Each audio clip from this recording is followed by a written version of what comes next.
Hey everybody, welcome into the Volquest Mailbag Podcast, Volquest.com and the Volquest YouTube channel. As always, please like this video, subscribe to the channel if you haven't already, and don't forget, Christmas right around the corner. You can get a Volquest.com subscription for 1 year at only $10. 1 year Volquest.com subscription for only $10. I'm Eric Kane, Austin Price, Brent Hubbs, and Rob Lewis here. We got a full bank of questions, and we'll get started with Sam Smith, 2233. I got two questions here. We'll start first with basketball, Rob. How does Tennessee try to match up with Azuolas, whatever his last name is, in the post? And is this a game where you'll see more Adu over Plavsic? I think you're going to see both of those guys. I mean, Arizona has a couple of good bigs, like really, really quality bigs that they will play together. And I don't know if you can match up with them with just Jonas and or Urosh and Olivier. So, I mean, I think you'll, on the other end, though, Tennessee can give them problems by going small, but, that's the Josiah factor. I mean,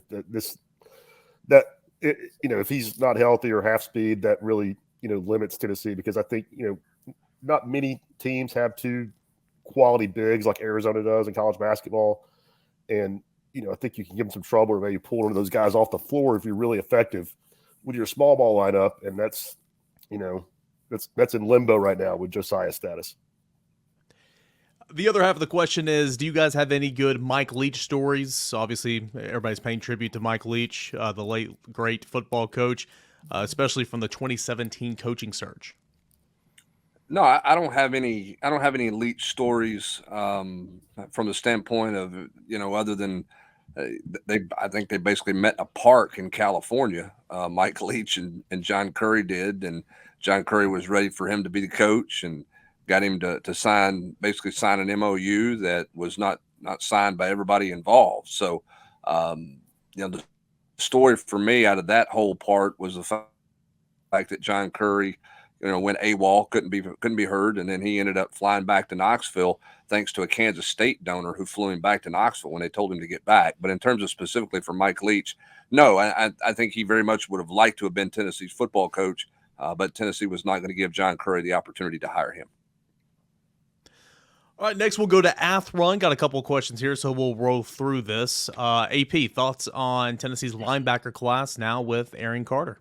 I think it's really strong. I think their corners are strong, and I think their linebacker core is really strong. Three really solid guys, three productive guys. I think Arion Carter is just scratching the surface of what he can be.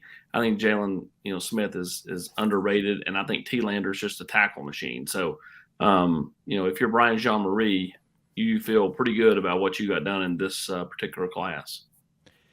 Tennessee's going to go in a separate direction with Elijah Davis, but any options right now, anybody in the portal defensive line-wise that Tennessee's kind of checking in on? Well, I think Tennessee's pretty set at defensive tackle. We'll see kind of where they go. I mean, there's some defensive linemen that they've watched and liked, and, to this point, they don't have anybody visiting, maybe in January. And,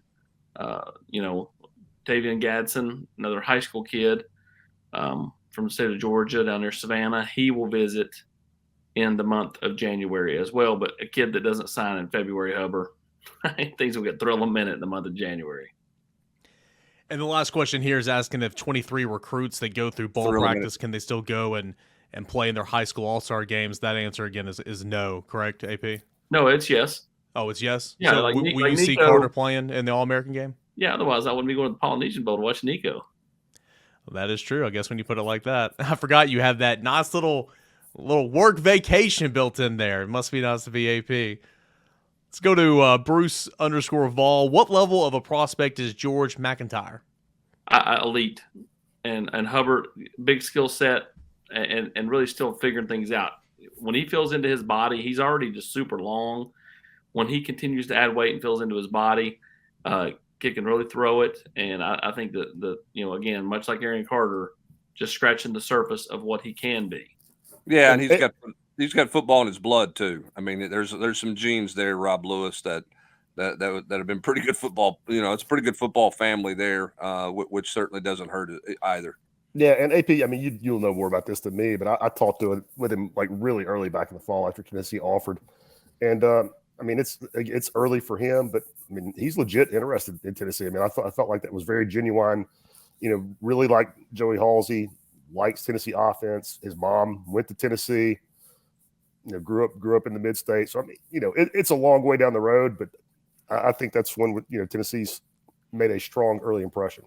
Yeah, mom's a big factor there too because of the Tennessee tie. The other side of that family had been Vanderbilt people. Grandfather coached at Vanderbilt. There are a lot of Vanderbilt people. I don't see him going to Vanderbilt, but they didn't exactly like Tennessee on that side when Coach McIntyre was coaching Vanderbilt. But mom's got a lot of Tennessee ties, and that's not going to be a factor. He's going to go where he wants to go, and he's going to have a ton of options, Eric, around the country, not just Tennessee and just in the SEC. Michigan, some other schools up in the Big Ten area have already shown a lot of interest. So he is definitely going to be a national recruit. Yeah, he came in camp with Tennessee back in June, had a really good workout, had a lot of good things to say about that. And, of course, he did pick up that offer a couple of months later, as Rob's alluding to. AP, one more on him. I know it's early, but it's safe to say that he's at the top, if not near the top of Tennessee's board for that class? Yeah. I mean, I don't think they've got any kind of pecking order. As we said here on, December 15th of 2022, but I do think that he's one right there at the top of several quarterbacks that Tennessee likes and is looking at in 25. Let's go to CN31. This is a defensive question. Hubbard, will go to you with this one. Will the staff move Christian Charles back to safety? Seems like the most obvious move they should make on the back end. I think that's where Christian Charles' skill set is best, is at safety. Will they move him there? We'll see where that goes in the spring. But, yes, in my opinion, his best skill set is at the safety spot, not at the corner spot. I thought he was an out-of-position defensive back this season. I know he battled injury, but he never seemed completely comfortable there. And I think athletically, safety probably fits him better than corner. Yeah, it would be a question about Danico Slaughter as well, who says that himself he is a safety. He did some things at corners. He also struggled at corner, getting moved over there mid-year. But for Christian Charles and Danico Slaughter, be intrigued to see kind of where they are camp-wise in terms of spring practice. Let's go to Nashville 615. Why is a school like Florida having more success than Tennessee in recruiting right now? Seems like Tennessee's better off in NIL, better on the field. Recruiting currently has Tennessee fifth in the SEC. Do you see Tennessee closing the gap? Is it talent-wise versus roster? And some other schools like Alabama, Georgia, and Florida. Essentially, Tennessee, Florida. Why is Florida recruiting better than Tennessee right now? Well, currently they are actually behind Florida. Or behind Tennessee. Tennessee moved up to 8th. Florida's 9th in recruiting. Either way, it doesn't really matter. When Tennessee was 11th and Florida was 8th, their classes are so very similar. I was telling Hubs when we were driving back from Smyrna, 1 through 15 in recruiting is really, really, really similar this year. I mean, Alabama's got the best class, but like you could replace them with 4 or 5 different classes and it wouldn't shock you.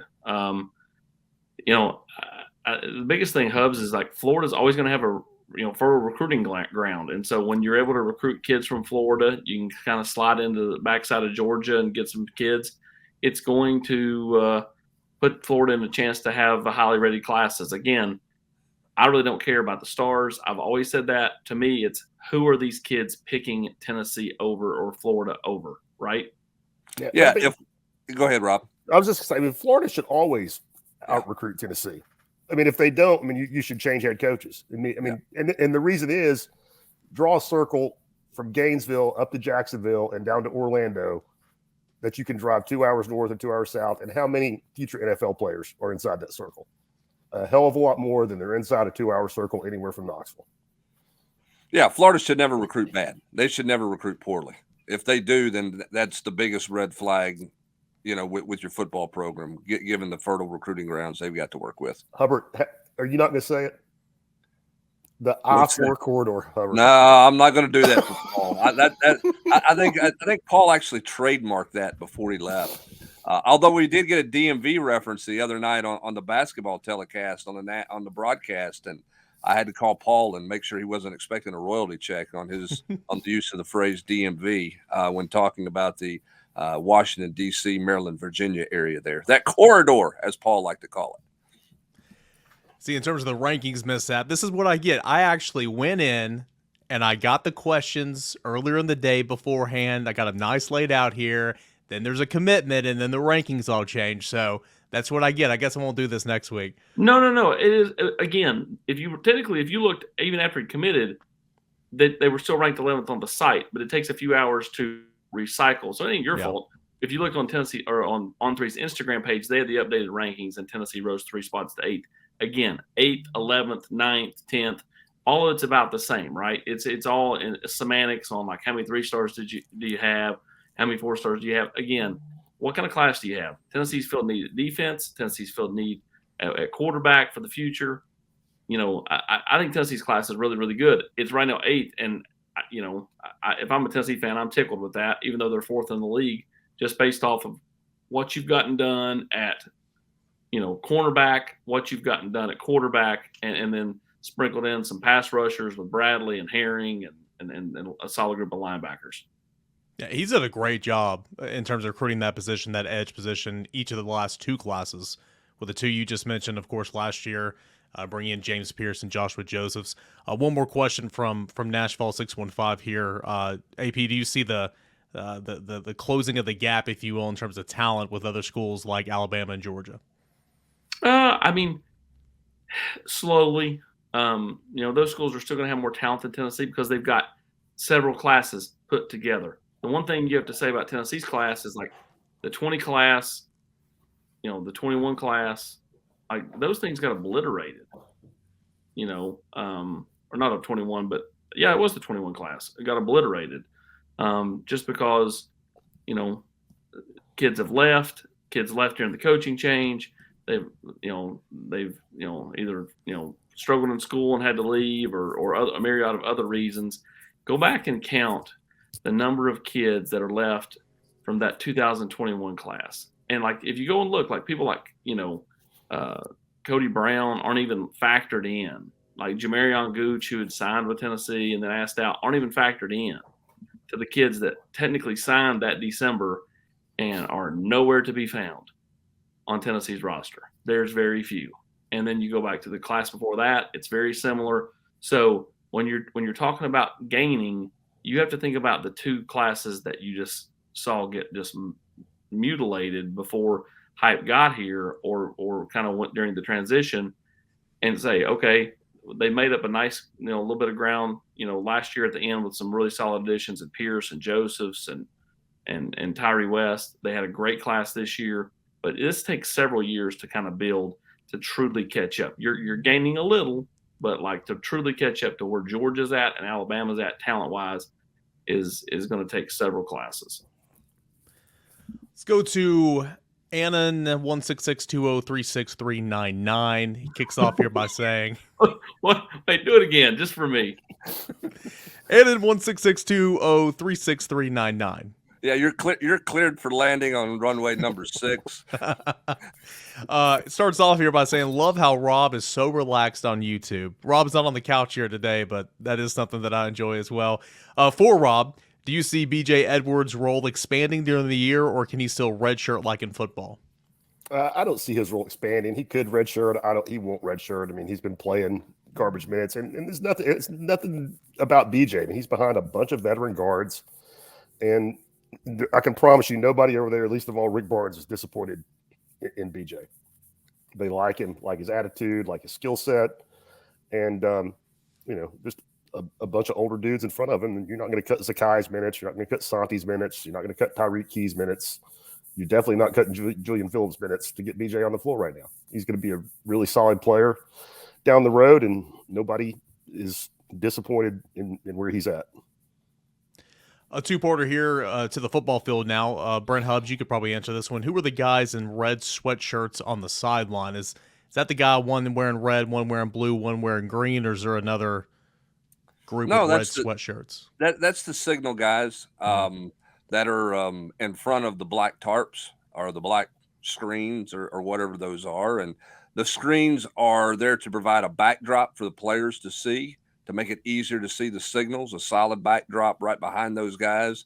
And the colors, there's an indicator, you can go out for some series and blue's the indicator for the play that series. And and red and green are the dummy, the dummy signals, and it rotates different series, and that type of thing. They use those colors because you don't want it blending in with orange on the sideline. They're trying to make that very distinctive. I mean, how many times do we see Brew McCoy this year going, "Hey, I can't see. Y'all need to move. There's somebody in my way here. I can't see, who those guys are," because they're going so fast. And I mean, guys all the way across the field have to get that signal. They want to make those guys as distinctive as possible.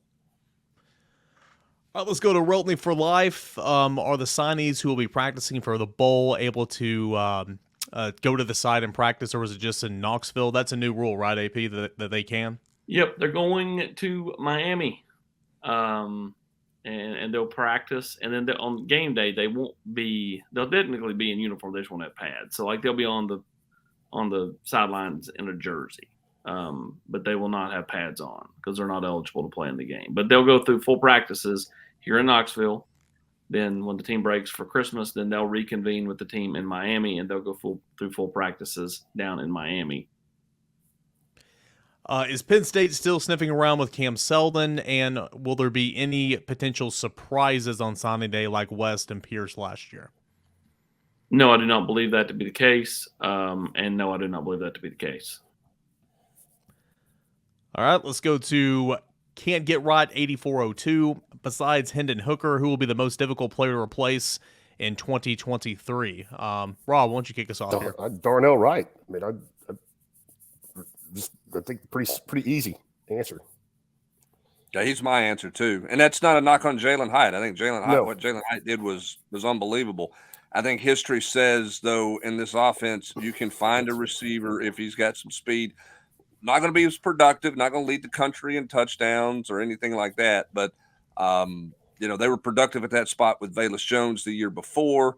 I think they can be productive at that spot with receivers there. I think it's easier to plug and play a guy in there, Austin, than it is to go in and plug and play a new right tackle in. And the thing about Darnell that I think Austin gets lost is the durability that he's played with in his Tennessee career.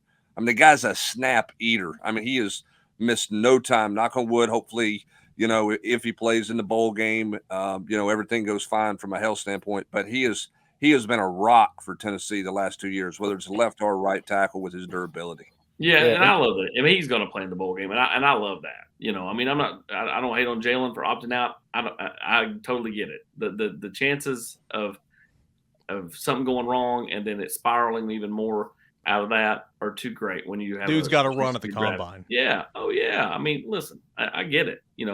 But I kind of love that. Darnell's super close with Carvin and Cooper, and I think he wanted one more game with those guys. And I know he's excited to play, and talking to people over there has really been dialed in, because I think he wants to go out with a bang. And let's face it, we said this the other day on the podcast. He's going to go up against some really quality defensive linemen at Clemson. So when you think about a chance to really put more on tape for all those scouts to look at, this is a big deal. Considering who he's went against this year to this point, whether it be at Georgia, LSU, Alabama, now Clemson.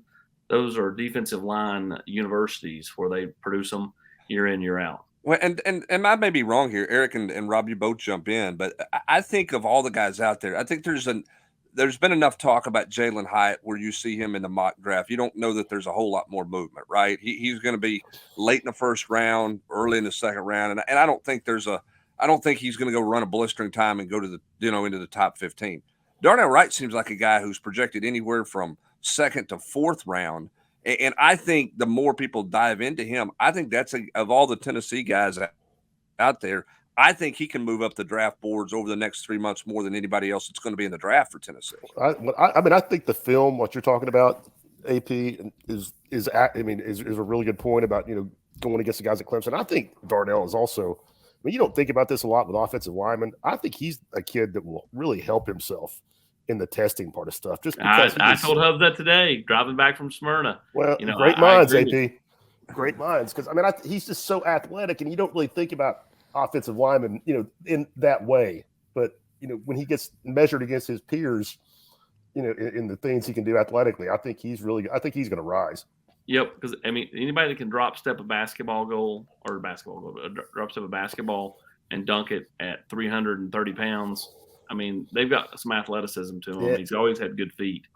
And so, yeah, I'm with you, Rob. And what was it? What Coach Fulmer used to call it, however, the bend, the flat back, the flat back and a lot of bend. He's got a good flat back. Coach Fulmer always liked a guy with a good flat back and a big old rear end with good feet. That was the guy who was going to go really high in the draft. And who could bend their backs at weird, at odd and extreme angles. Matt Miller, draft expert, tweeted out the other day that Darnell Wright's the best right tackle in the class. So there's that. There, people are already falling in love with him. One more part to it. This for AP. What does Tennessee need to do in order to be competing for top 5 classes in terms of recruiting, or is it as simple as just keep on winning? Keep on winning, and again, like I said, I think this class is really good. It could easily, in a lot of years, it could easily be fringe top 5. This is just an exceptional year, across the board. Like, Tennessee's class ended like 11th last year. Right now it's 8th. To me, this class is way better than last year's class. So what's that tell you to me? That means that the depth of the classes this year are way better than they were a year ago. And so I just go back to, you just have to keep winning. And again, don't get caught up in where they are. If you're in a top 10 class, you're good. I know everybody wants to be top 5 and top 3 and number 1. And trust me, that's their goal too. But it's who are you getting that can help you in your program, and who are you beating out for them? Somebody put this on the board, on Wednesday, and I thought it was, it was really impressive. Just if you look at who Tennessee's beat out for a number of the prospects they have committed, it's just super impressive. Whether it's Hobbs and Nico and Arion Carter and right down the list, Jordan Matthews. I mean, these are all guys that like Alabama, LSU, Georgia, Ohio State, Michigan, teams like that wanted. Like, that's who you want to be competing against. You're not going to get every kid in a recruiting class up against those teams, but you have to get your fair share. And for the first time in a long time, Tennessee did get their fair share this year. Yeah, and I think the other thing too is look at where they are in the state of Tennessee in a year and a half. I mean, Josh Heupel came in, landed on the ground. They had that Tennessee class was all world, right? I mean, that was the most ballyhoo class in Tennessee. And, the timing of everything was off. So you didn't get Ty Simpson. You weren't in on Dallin Hayden. Who else Walter Nolan, and on and on and on. Look what they've got done this year. You're not going to build a fence around the state and take everybody and get everybody in the state of Tennessee. But here, getting Caleb Herring, number 1 player in the state of Tennessee, getting Arion Carter to go with him, who some people will say is the number 1 player in the state of Tennessee.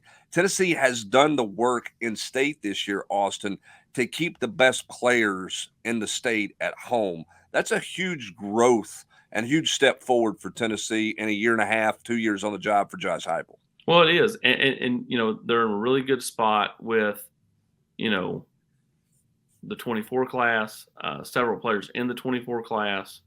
And all that goes back to the work that they have done in the 23 class to kind of, hey, you've now seen 2 years. You saw us go from take a 3-7 team and go 7-5 in the regular season. Then you saw us take a 7-5 team, turn that into 10-2. And realistically, they did that by just kind of developing and drawing up ball plays, because the rosters and the orders have changed dramatically. From year 1 to year 2, they just kind of continue to develop, and some of these players have rose up and made themselves better, and kudos to them. So again, I think next year, if some of the freshmen this year can develop this offseason heading into their sophomore year or the redshirt freshman year or whatever, I think that's where there is a lack of a. I won't say they're not going to step back. 10-2, if they can duplicate that, that would be unbelievable, right? But to not go from 10-2 to 6-6, go to 10-2 to 8-4 or 9-3, take, make the transition from year 2 to year 3 not as much, and then year 4 should be a huge year because all these kids should be further into the program, further established. But again, with today's world of the portal and stuff, kids are going to eventually leave. like they do every program. It's about replacing them. And then again, I think it's about ultimately doing what they've done this year, and it's attack the high school class hubs. You can't live in the portal. These people that think you can live in the portal are wrong. You've got to build it with high school kids and then get the players out of the portal you really, truly need.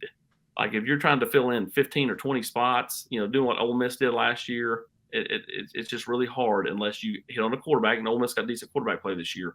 But I think you ultimately have to build it through the high school classes. I looked at it the other day when writing the impact for Arion Carter. Tennessee has 4 of the top 18 kids in the class, for the state of Tennessee, top 2, and then like Aiden Bustle was 18, and someone was in between. But Tennessee's doing a good job there. Vulcan wants to know, Rob Lewis, does this basketball team have a higher ceiling, and high floor compared to last year's team? I mean, last year's team won the SEC tournament and finished the regular season ranked number 5. So I don't know that I would say this team has a higher ceiling than that. And if Josiah's in and out of the lineup all year long, that impacts my thinking too. I think they're I would say they're pretty similar. I mean, I think if this team were to win an SEC tournament regular season or tournament championship, I would think that was a pretty solid accomplishment. The biggest thing this team needs to do, this head coach, is get out of the first weekend in March. Yeah, no doubt. Yeah, because I mean, regular season's not the judgment in this sport. It's 3 weekends at the end of March and the 1st of April. That is the judgment. And you can be. I was just gonna say that's what makes last year's team hard to judge, or makes it hard to feel how do you feel about last season? You won the first SEC tournament since the 1970s. In the second place, it was a great season on one hand, but it ended on a real down note. So I think if this team is 16, I think that's a disappointment, even with or without Josiah. Well, go back to Conzo's last team, or not last team, but right there at the end. Maybe it was his last team, Rob. It was his last team. Yeah, I mean, they were just kind of okay. They got first 4 or last 4, whatever. The point is they're playing Dayton, and they found a way to get to Raleigh and then back to Indianapolis and got to the Sweet 16. Again, it's about playing your best basketball at the right time. And we had Zakai Ziegler on Ball Club Confidential, and we'll have that on Friday. And he's just, I think he likes the makeup of this team.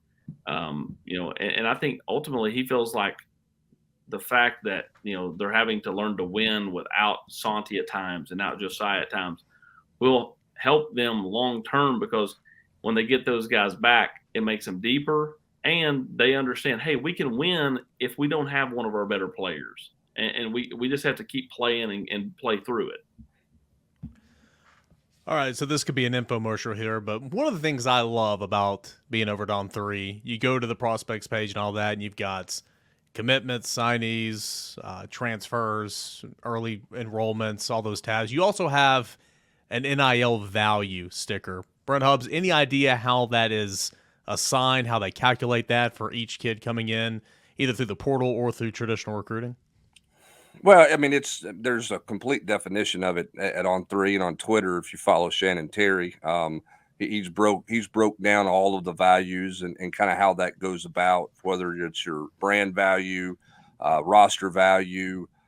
There's different layers to that. And the one thing that's going on at On 3 is the resources being invested into the NIL factor into this. And it's needed, because NIL is so key in recruiting and in transfer portal.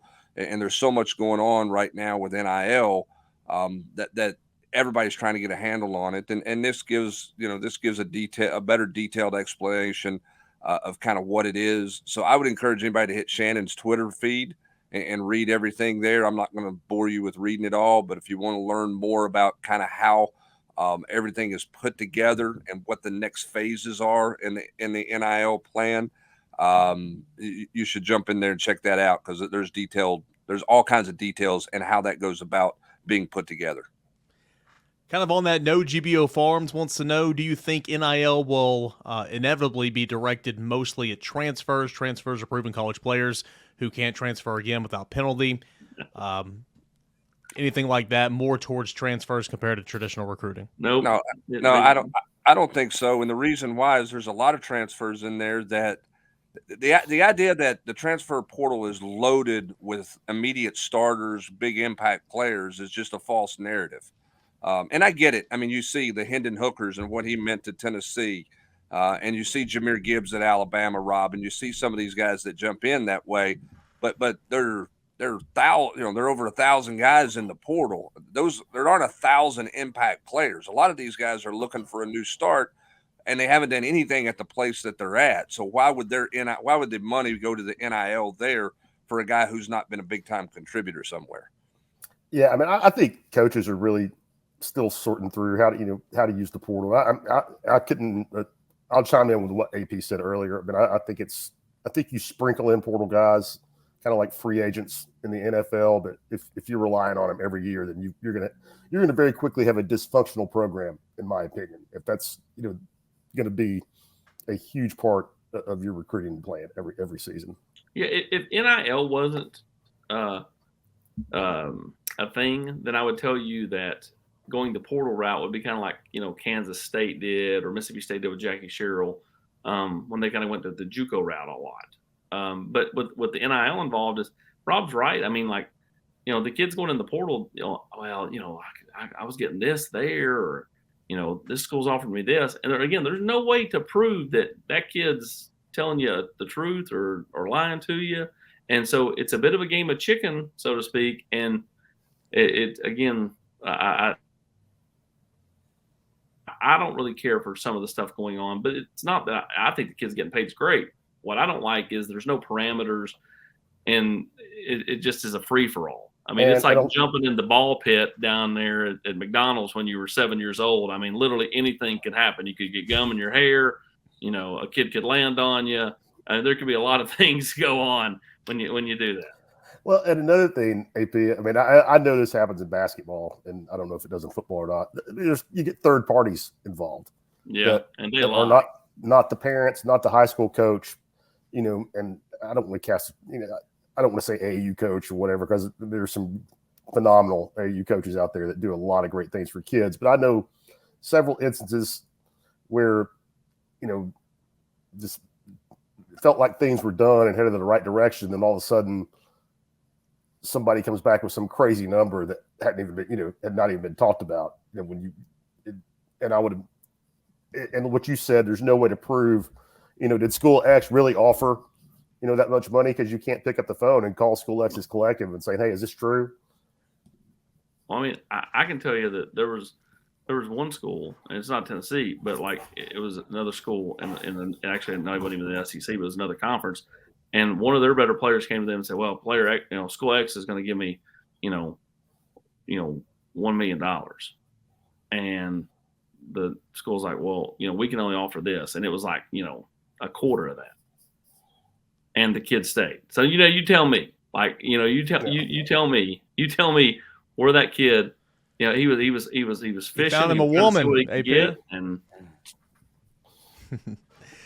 all right, we got three left. Contract negotiation with Eric Kane. He always tells you that WNML's coming back after him. He's going to offer lots of money. Hubbs is like, no, go back and sit in the corner, and Eric does it. But Fred, they're talking Jimmy Hahn's money. Nobody's got that Jimmy Hahn's money. Nobody's got it. We got three more, 2 football, then we'll end on a hoops one. But first, with the success of the running game since Heupel's arrived, why has Tennessee struggled to land a potential game-changing running back? Seems like a great opportunity here. Well, maybe they have one. Maybe Cam Seldon's a game-changing running back. I don't want to say that he is or he isn't, but I just think that you let that one play out, because if he is who some think he could be, then they've done that. Now, we'll see. I get the frustration. I think last year, again, they were late to the party, still had the investigation hanging over their head, and it was tough to show what you had, hadn't done yet. This year, I think the running back, recruiting was hampered by the fact that there's just not many great running backs in the 23 class. So 24, a lot better year with running backs. Cam Selden, just as a running back, as a senior, 45 attempts, 551 yards, 11 touchdowns. He added 5 more touchdowns at receiver, 3 more touchdowns at kick return, and he returned a punt as well. AP, who's the biggest so you talked in-state 2024s a moment ago. Quickly, who are some potential out-of-state 2024s that Tennessee likes an awful lot? Wingo would be one, the wide receiver. Yeah, absolutely. Ryan Wingo is right up there. Tennessee's going to continue to try to recruit the state of North Carolina in 2024. I think that'll be something they focus on pretty hard. State of Virginia and the state of Georgia. I don't think they'll be in Alabama as much in 24 as they were in 23. But again, new names pop up all the time. Coaches are going in these schools right now. They get a chance to talk to some of these high school coaches. High school coach X says, "Hey man, I've got this 24. He's kind of under the radar. Take a look at him." That's all of a sudden names pop up. Boom, boom, boom. So, we're going to get more into that 24 class in the month of January, and kind of start hitting the ground hard there with kind of where I'm going to try to lay the roadmap on where I think Tennessee wants to go with the 24 class. But I'm, pretty certain we'll end up a lot in North Carolina, Georgia, Virginia, Tennessee, and then Josh Heupel. And then we're always going to recruit Florida, even though that's kind of been difficult for the Vols over the years. I don't know about that, though. You got a couple of vacations scheduled for January, so we'll see if that happens. Well, help's on the way, baby. Hope you can cover baseball. Last one. We all know the starting 5 doesn't necessarily mean the best 5. Rob Lewis, if Triple J is not available, which combination do you think is the best 5 on the court? Before you go, Rob, did you know? Here you go. Here's your little fun fact about Zakai Ziegler. His middle name is Z, so technically he's Triple Z. Now you talk about Triple J. Wow. So that's Eric. That's without Josiah available. Yeah, without. I would say the best. This is the best 5 because Rick is clearly not going to start Zakai after the first couple of games. But Zakai would be out there. Santi would be out there. Phillips would be out there. And then depending on the matchup, I might go small with Olivia at the 5 and Tyreek Key out there if you need size. And I would go Adu and Olivier with Santi, Zakai, and Phillips. All right. That'll do it here for this edition of the Volquest Mailbag podcast. Got through 16 of your questions, and good questions here this week. Really appreciate it. Every single Thursday. Eric, before we sign off, let me give a little senseless knowledge that I learned on Wednesday night upon returning from Smyrna, Tennessee. Okay. I don't watch. I'm not a pop culture guy, but I'm watching. What? I know. What? I'm watching Florida and Ohio play basketball, and they show this guy on the screen whose name is Titus O'Neil. Apparently, he's a professional wrestler. WWE, played football for Steve Spurrier. Yeah, his name is Thaddeus Bullard in life, Yep. Rob Lewis. Oh, From my Live goodness. Oak, Florida. Thaddeus Bullard's claim to fame for Tennessee. He visited Tennessee on the official weekend, the same weekend that Derek Chambers visited. He was committed to Florida. He spent the weekend up here babysitting Derek Chambers because Derek Chambers had privately committed to the Gators and was a signing day flip to Florida over Tennessee. Derek Chambers out of North Carolina. There's your useless was that Black Wednesday? Was that part of Black Wednesday? That was in the same class as Black Monday, but that did not occur on Black Monday when Tennessee lost Ernie Badeau and several other defensive linemen. Ernie Badeau out of River Ridge, Louisiana, by the way. I don't know where he's at these days, but I had no idea that's who Titus O'Neil was because I didn't know who Titus O'Neil was, period. How about that, Howard? Look at you. I've learned something. Next time WWE comes to town, we'll make sure you two hook up. Y'all can tell old stories. We'll have you, him and Carmen on a podcast. I'm not going to tell those stories because there were some people not happy over the Derek Chambers, and they were looking for somebody to blame. And at one point, it was my fault. So there you go. Hey, good stuff. You do your job well enough in this profession. You're always going to be the blame for some kid going elsewhere. You do you. You do you, boys. That's exactly right.